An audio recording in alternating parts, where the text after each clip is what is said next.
How does this reflect in the investment of the country? Thank you. That's quite a brilliant question.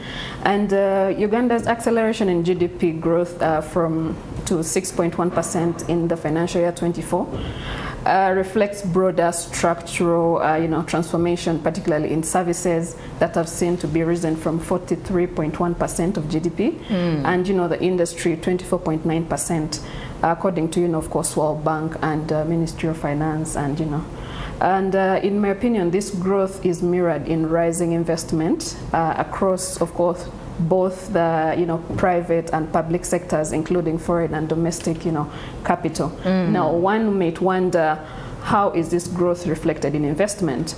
Over time, we have seen a surge in the foreign direct investment. Now, FDI in Uganda rose sharply in the period 2023 to 2024, and according to sources, of course, valid sources like Bank of Uganda and the Uganda Investment Authority, you realize that there was from 1.4 billion in 2022 to approximately 2.9 billion in 2023, marking nearly a 79% increase, and other sources, report FDI exceeding more than even actually 3.0 billion in the financial year 2023 and 2024. Secondly, we have seen major infrastructure and energy projects. It's right to give credit where it's due. In my opinion, the government has been doing a tremendous job in investment, commitments that are focused on, strategic infrastructure. Point in case is the, the $4 billion oil refinery jointly developed with, the UAE investor, if I may quote their name, Alpha MBM, who owns 60%, and the Ugandan government seen owning 40% of this investment, with construction expected to begin later this year. And also, maybe to expand more on that, we have also seen funding to hydropower expansion, 3 new dams on the Nile, totaling to over 1,600 MV capacity, with plans already underway. That's good for us as a country. And we have also seen renewable energy construction. And of course, transport and logistics connectivity. When transport is improved, everything runs smoothly. We have seen the government secure $1 million deals to construct, a railway transport with, to ease the connections between Uganda and Kenya.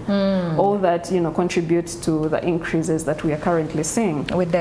Yes, domestic investment, of course, and industrialization.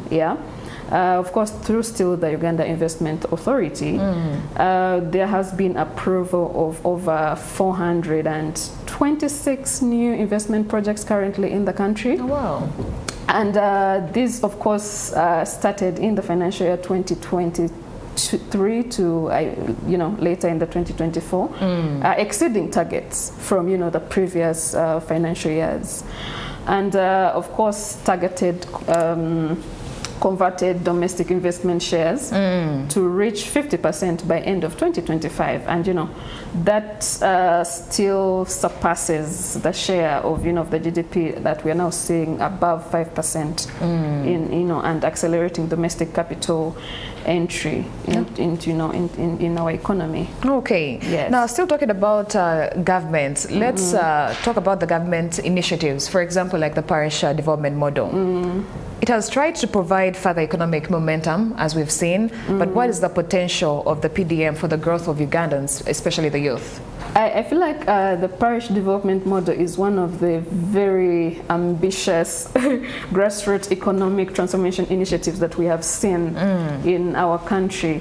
And of course, its primary goal was to transition over 39% of Ugandans who live in the subsistence economy, and trying to monetize monetizing the economy.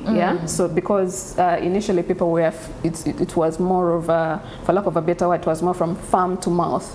Now they're trying to get Ugandans in a situation whereby they're not only getting from the farm to mouth, but they're able to sell what, that is the monetization. Bring them closer to the money economy. Yes, bring them closer to the money economy. And in my opinion, I feel like this has largely improved on, inclusion, financial inclusion at the grassroots, because at least each parish receives, the figures may not be quite accurate, but roughly like 100 million. Yes, annually. Yes, annually. That's like a revolving fund, And then this boosts, of course, access to affordable capital, especially for rural farmers, and especially women, because these are the target, and the youth, and of course it promotes a culture of saving, borrowing, because this money is given through circles, right? Yes.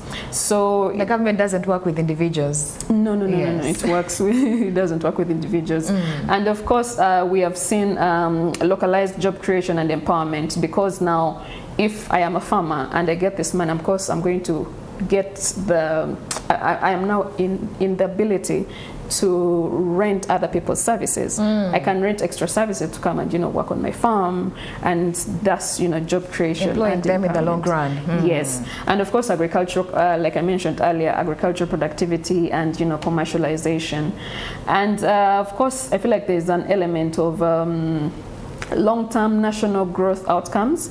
What I mean by this is that there's, in the long run, if well managed, there's going to be a reduction in in the levels of poverty, and of course for regional inequalities, because imagine a scenario where comparing Kampala and maybe Bunamwaya, or maybe a certain village deep down in Masaka.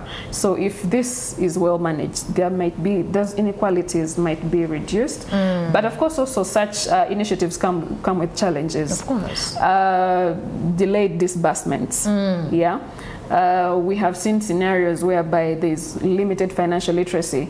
In my village, Hoima, I was interacting with somebody, and she got 1 million. Yes. And by evening the money was done. Where did she spend the money? Where did the money go? Like she couldn't even explain what the money had done for her.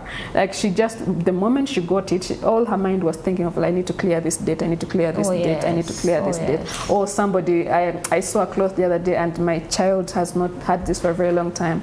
Or maybe I'd been deprived of something in my household, so this is an opportunity. So forgetting that this money was actually meant to uplift their, different purpose, their status, So if there is financial literacy, some of these things can be mitigated. And of course, monitoring and evaluation. I have personally not seen a report indicating that maybe this is how the Parish Development Model has uplifted, the status of Community X. Maybe you have seen that. Yes. You could share with us. I don't know. I've personally not seen it anywhere. So it's good, but it comes with, some of these challenges in the long run as well. Yes. So I believe many Ugandans, especially the youths, do not really have an investing culture. They don't really look at it as something that they need to do. But talk to us about why investing young is essential, and which investment is actually best in Uganda for the young earners. That's a brilliant question, especially given that I'm also a young person, and I focus a lot in that space. In my opinion, investing young is one of the most powerful financial decisions anybody can ever make. And for many of us young people, I would think it's very, very appropriate to pool resources, so that we are investing together, because we might want to achieve bigger things like our fathers or our mothers people before us have done, but we may not have the capacity. But if you pool your resources, then it's easier to get to a certain level. But investing now is, and of course there is also this mentality that you need to be rich to start investing. It's never too late, or you don't have to be rich. You just have to have the right mindset. You just have to have the determination to get there. And of course there's that whole saying of the power and the power of time and compounding. I think that's the right word. The earlier you start, the more time your money has to grow. And of course through the compound interest and whatnot, and even small investments matter.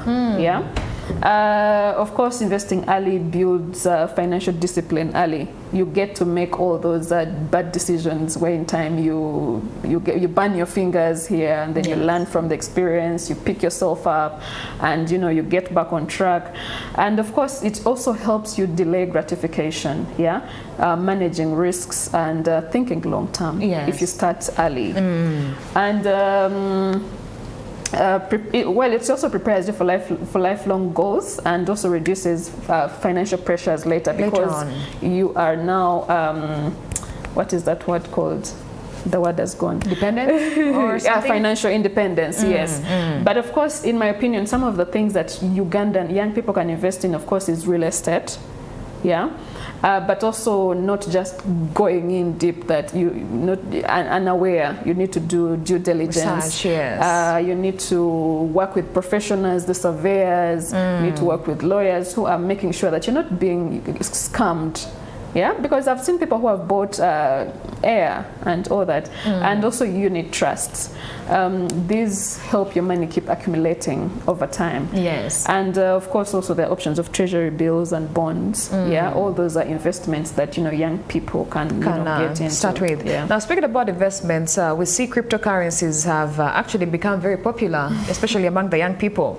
Assets like Bitcoin have shown huge growth potential, but with a very high volatility. So how high is the risk of investing in cryptos here in Uganda?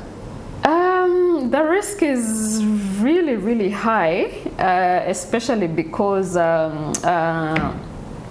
there's really extreme volatility, because there's lack of regulation, first of all, in Uganda, and then secondly, there's limited banking support for this, and then also there's high scam exposure and low investor awareness. You'll find that just the other day, we actually coincidentally speaking about cryptocurrency with a friend, and all of a sudden somebody was just interested. They wanted to put in their money, and I'm thinking, okay, do you know what you're getting yourself into? Have you made a little bit of research, or you're just excited that, oh, if you put in this money, you're going to be earning maybe $40 a day and whatnot, etc. And there's that whole excitement that comes with these things. But I think, in my opinion, I feel like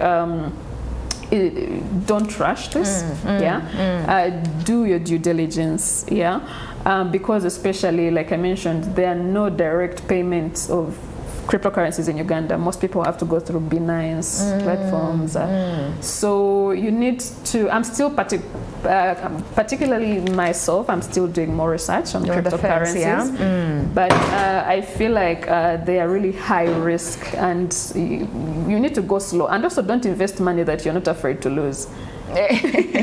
Now that's going to be a hard one for many Ugandans. Okay, as we wrap up, you have an event for a podcast that is coming in. Just briefly in a minute, talk to us about that. Okay, that event is today. The Social Spotlight Masterclass.